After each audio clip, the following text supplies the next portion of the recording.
ఈ గుడి కనకదుర్గ దేవాలయం అంటే దుర్గా మల్లేశ్వరి దేవస్థానం ఇది దేవాలయము.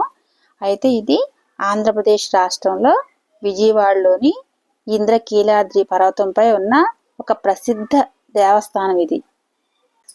విజయవాడ నగరంలో కృష్ణానది ఒడ్డున ఇంద్రకీలాద్రి పర్వతం మీద ఉంటుంది.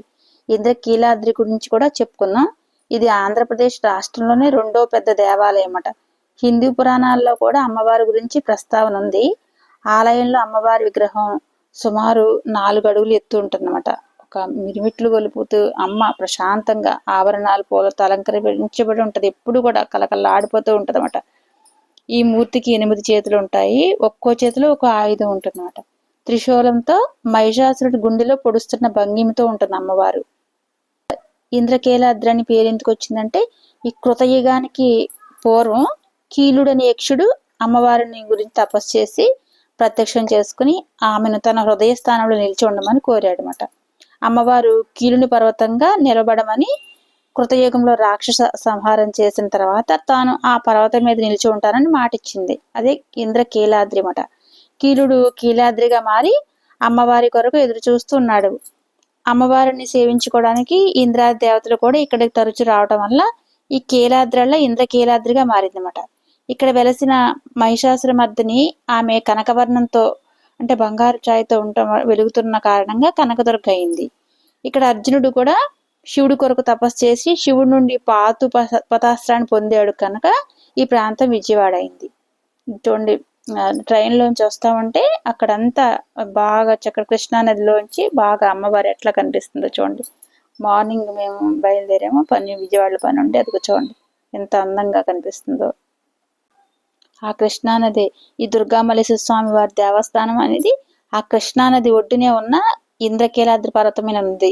ఇక్కడ దుర్గాదేవి స్వయంభూగా తనకు తానుగా వెలిసిందని ఒక క్షేత్ర పురాణాల్లో చెప్పబడింది అన్నమాట. ఆదిశంకరాచార్యుల వారు తమ పర్యటనలో ఈ అమ్మవారిని దర్శించి ఇక్కడ శ్రీచక్ర ప్రతిష్ఠ చేశారని ప్రతీతి. ఇక్కడ ప్రతి సంవత్సరం కూడా కొన్ని లక్షల మంది ఈ దేవాలయానికి వచ్చి దర్శనం చేసుకుంటారు. ఎప్పుడు కూడా శుక్రవారం అయితే అసలు ఖాళీ ఉండదు. ఇంకా దసరా ఉత్సవాలు అసలు మొత్తం ఖాళీ ఉండదు. ఇక్కడ వినాయకుడి కింద నుంచి అప్పుడు విజయవాడలో మేము ఒక 8 సంవత్సరాల వరకు ఉన్నాం. అప్పుడు వినాయకుడి గుడి నుంచి కూడా టికెట్ తీసుకుంటే 10 రోజులకి టికెట్ ఇస్తారు. రోజు వెళ్ళి దర్శనం చేసుకుని వచ్చేవాళ్ళం. అక్కడి నుంచి నడవాలి క్యూ లైన్లో. ఇక్కడ ఇది విషయం. ఇంకా ఈ అమ్మవారు గురించి దర్శనం చేసుకుంటారు అందరూ కూడా, అందుకని పేరు వచ్చింది అనుకున్నాం కదా.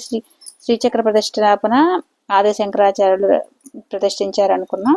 అలాగే రాక్షసుల బాధ భరించలేక ఇంద్రకీలుడని మహర్షి దుర్గాదేవిని గురించి తపస్సు చేసి అమ్మవారిని తనపైనే నివాసం ఉండి రాక్షసులను సంహరించమని ప్రార్థించగా ఆ తల్లి ఇక్కడ ఇంద్రకీలుడు కొండపై వీరికి కొలువు తిరింది.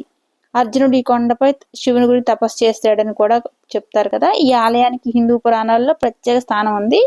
ఈ శివాలయంలో శక్తి మహిమలు మొదలైనవి కూడా ఉంటాయి. శివుడు ఆలయం ఎప్పుడు కూడా నిత్యం కూడా కళ్యాణం జరుగుతూ ఉంటుంది అన్నమాట. ఇక్కడ అంతా గమనించవచ్చు అన్నమాట. మొన్న నవరాత్రి ఉత్సవాల్లో ఇంకా చెప్పలేనంత రద్దీ ఉంటుంది కదా. దసరా నవరాత్రోత్సవాల్లో ఈ ప్రతిదినం కూడా ఒక అవతారంలో 9 అవతారాల్లో దర్శనమిస్తుంది అమ్మవారు. ఎంతో అద్భుతంగా ఉంటుంది. అలాగే ఈ ఆలయ నిర్మాణం కూడా చాళుక్య వంశం 8వ శతాబ్దంలో నిర్మించినట్లు చెప్తారు. అట్లాగే పండుగలు దసరా ఉత్సవాలు బాగా జరుగుతాయి కూడా. భక్తులు రద్దీ చెప్పలేమని చెప్పాం కదా. అది పురాణాల్లో అయితే మహాభారతంలో ఇంద్రకీలాద్రి కొండలు అర్జునుడి శివుడి నుంచి పతాస్త్రాన్ని పొందిన ప్రదేశంగా ప్రస్తావించబడింది. అలాగే అర్జునుడి పేరు విజయ కాబట్టి ఈ ప్రదేశం మొదట విజయవాడకని తర్వాత విజయవాడ అని పిలువబడిందని చెప్తారు. అలాగే ఇప్పుడు అర్జునుడు తపస్సు చేసిన ప్లేస్ పైన అర్జునుడు శివుడి అక్కడ కదా. అలాగే కింద ఇంద్రకీలాద్రి కింద మేము విజయవాడలో ఉన్నప్పుడు దర్శనం చేసుకునే వాళ్ళం. ధర్మరాజు ప్రతిష్ఠించిన శివాలయం ఉంది. అట్లనే అక్కడ భీముడు ప్రతిష్ఠ చేసిన శివాలయం ఉంది. అవి కూడా ఎంతో అద్భుతంగా ఉంటాయి, అసలు చాలా బాగుంటాయి అక్కడ. అలాగే అక్కడ సప్త మాతృకుల్లాగా గోమాతలు ఉంటాయి. అన్ని దర్శనం చేసుకునే వాళ్ళం అది వరకు. ఇప్పుడు టైం లేక వెళ్ళలేదు. ధర్మరాజు నిర్మించిన శివాలయం అక్కడ ఎంతో అద్భుతంగా పెద్దది దేవాలయం శివుడిది, అలాగే భీముడిది. ఇక్కడ పైనేమో అర్జునుడు తపస్సు చేసిన ప్లేస్. ఈ 3 ప్లేస్లు కూడా ఎంత ప్రాముఖ్యత గల ప్రదేశాలు ఇక్కడంతా కూడా చాలా. అలాగే ఇది ఇంద్రకీలాద్రి అని పేరు వచ్చింది కదా, కీలుడు తపస్సు చేస్తాడు కాబట్టి అని కీలు మహర్షి అతను చేసి ఆ కీలాద్రిగా ఉన్నదని రాక్షస సంహరించిందని దుర్గమ్మ స్వయంభూగా విగ్రహం స్వయంభూగా వెలిసింది కదా, ఆమె అక్కడ బంగారు రంగులో ప్రకాశిస్తుంది కాబట్టి ఇక్కడ కనకాచలం కూడా పేరుమట ఇది.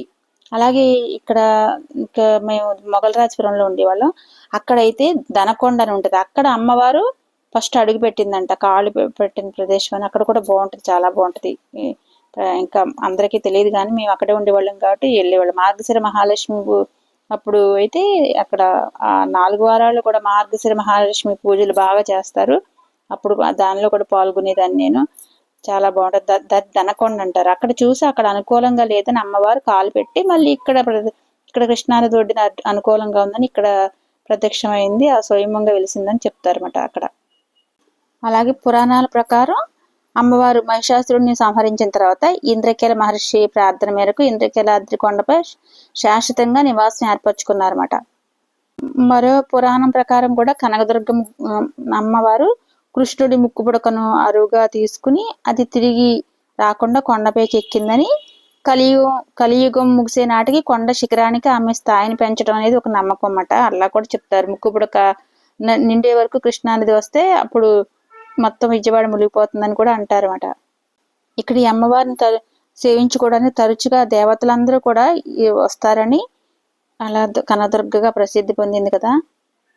అలాగే అమ్మవారు పుట్టుక ఎలా అంటే దేవతలందరూ కూడా విష్ణువు మరియు శివుణ్ణి సంప్రదించి ఈ మహిషాసురుని చంపటానికే ఒక స్త్రీ మాత్రమే ఉందని తెలుసుకుని అన్ని దేవతల సమిష్టి శక్తులు అంటే అందరు దేవతల యొక్క శక్తి కూడా ఒక తేజస్సు అంతా చేరి అది ప్రతి దేవుళ్ళలోని శక్తివంతమైన అన్ని కూడా కలిసి దేవతగా జన్మించిందని చెప్తారు కదా. అట్లా దుర్గమ్మ అంటే మహిషాసురుని ఓడించడానికి అమ్మవారుగా సృష్టించారు అందరి శక్తులు కలిసి మాట.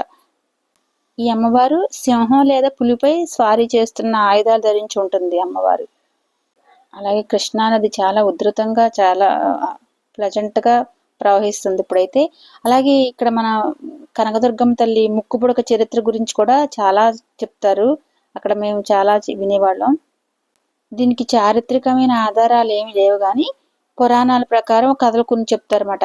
కనకదుర్గమ్మ ముక్కుపుడక కలియుగ అంతానికి సంబంధించిందని, బ్రహ్మంగారి కాలజ్ఞానం వంటివి సూచిస్తుందని కొన్ని కథలు ఉన్నాయన్నమాట. ఇక్కడ ఈ కథనాలు ఏంటంటే దుర్గమ్మ వారికి ఇంద్రకీలాద్రి పర్వతం పైన సంబంధాన్ని సూచించి కిరుడిని యక్షుడి కోరిక మేరకి పర్వతం ఆమె నివాసస్థానంగా మారని చెప్తారు. కాబట్టి ఈ కథలను ఖచ్చితమైన చారిత్రక ఆధారాలు అయితే లేవు కానీ ఇలా చెప్తారు. ముక్కుపుడక గురించి కూడా పురాణాల కథలలో ఉన్నాయి. ఒకటి ఏంటంటే కలియుగంతంలో దుర్గమ్మ ముక్కుపుడకను కోల్పోతుందని, దానితో ఈ కలియుగం అంతమవుతుందని చెప్తారన్నమాట. ఈ కథ బ్రహ్మంగారి కాలజ్ఞానం వంటి పురాణ గ్రంథాల ఆధారంగానే చెప్పబడుతుంది అన్నమాట.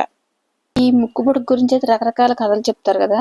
హిందూ పురాణాల ప్రకారం శివుని భార్య గంగమ్మ ముక్కుపుడక అంటే ముక్కు ఉంగరం కనకదుర్గను అడుగుతుందని, అప్పుడు దుర్గామాత నువ్వు నా ముక్కు ఉంగరం దగ్గరికి చేరుకున్నప్పుడు నా ముక్కు ఉంగరం ఇస్తానని అంటుందని. ఈ విజయవాడలో కృష్ణానది ప్రవహిస్తుందని మనకు తెలుసు కాబట్టి కనకదుర్గ ఆలయం కృష్ణానది కంటే చాలా ఎత్తులో ఉంది కాబట్టి అక్కడ వరకు వస్తే మునిగిపోతుంది, కలియుగం అంతమవుతుందని చెప్తారు. అలాగే మరొక కథ కూడా చెప్తారన్నమాట.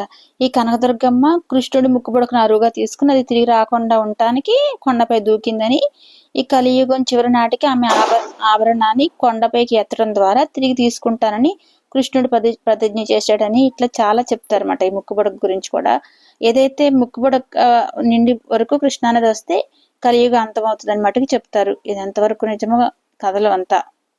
ఈ దుర్గామాత భర్త శివుడు కాబట్టి దుర్గని అమ్మవారు దుర్గామల్లేశ్వర స్వామిగా ఇక్కడ చెప్తారు.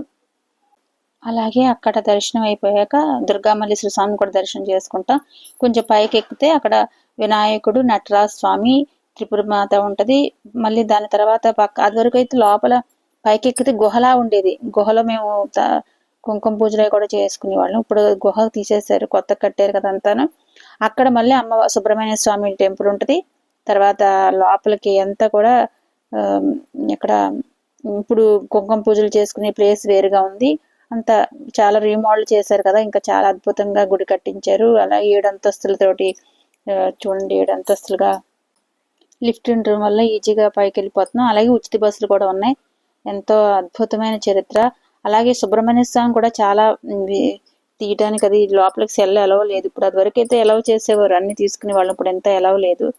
ఆ సుబ్రహ్మణ్య స్వామి అక్కడ చాలా అద్భుతమైన విశిష్టమైంది. దోషాలన్నీ తొలగిపోవడానికి అక్కడ సుబ్రహ్మణ్య స్వామి పూజలు చేసుకుంటారు. అలాగే శివపార్వతుల కళ్యాణం కూడా ఎప్పుడు జరుగుతుంది. అలాగే యజ్ఞాలు జరుగుతాయి, చండీ హోమాలు జరుగుతాయి. చండీ హోమం చేసుకోవడం వల్ల కూడా చాలా మంచిది అంటారు ఇక్కడ. ఇది చాలా విశిష్టమైన ఇక్కడ అంటే ఇక్కడ అమ్మవారు అక్కడ ఎప్పుడు ఊరంతా తిరుగుతుందని, రక్షిస్తుందని చెప్తారు. అలాగే చాలా మంది గజ్జల సౌండ్ వినిపించిందని కూడా చెప్తారు. స్నానాలు చేసే వాళ్ళందరూ కూడా కింద స్నానాలు చేసి పైకి వెళ్తారు. మెట్లు ఎక్కేవి కూడా, మెట్లకి కూడా మా పాప మేము కూడా అస్తమానం పసుపు రాసి బొట్లు పెట్టి మెట్ల పూజ కూడా చేసేవాళ్ళము. ఇప్పుడంతా కూడా ఎంత అద్భుతంగా ఉంటుంది. మొక్కుకొని చేస్తే కూడా చాలా పవర్ఫుల్. ఇక్కడ అమ్మవారు అనుగ్రహం కావాలంటే అన్నీ చేసుకోవచ్చు, చాలా ఉన్నాయి. ఓం శ్రీ గురుభ్యో నమః. సర్వం శ్రీకృష్ణార్పణమస్తు. ఇది చాలా విశిష్టమైన గుడి కాబట్టి అందరూ దర్శించుకోవాల్సింది అమ్మవారిని. అలాగే ఇంకొకటి ఏంటంటే దసరా ఉత్సవాలు ఇప్పుడు చేస్తారు కదా, అలాగే మాఘమాసంలో కూడా శ్రీ పంచమి రోజున కూడా ఇక్కడ పెన్నలు పంచి పెడతారు. మేము మా అమ్మాయి నేను వెళ్ళి ప్రత్యేకంగా వెళ్ళి పెన్నలు తెచ్చుకునే వాళ్ళం. పిల్లలకి అందరికి ఎవరికి పిల్లలకే ఇస్తారన్నమాట. అడిగితే ఇచ్చేవారు. అది నేను ఇంకోటి కూడా తీసుకుని మా పిల్లలకి ఇచ్చేవాళ్ళం. అలా పెన్నలు పంచి పెడతారన్నమాట. దసరా ఉత్సవాల్లోనే కాకుండా నవరాత్రుల్లో కాకుండా అప్పుడు కూడా చేస్తారు. అలాగే ఉగాది అప్పుడు కూడా చేస్తారు. చాలా అద్భుతంగా ఉంటుంది ఇక్కడ ప్రతిదీ కూడా. అక్కడ ఉండి 8 సంవత్సరాలు ఉన్నాం కాబట్టి ఆ ఊరంతే పులకరించినట్టు ఉంటుంది. ఓం శ్రీ గురుభ్యో నమః. సర్వం శ్రీకృష్ణార్పణమస్తు.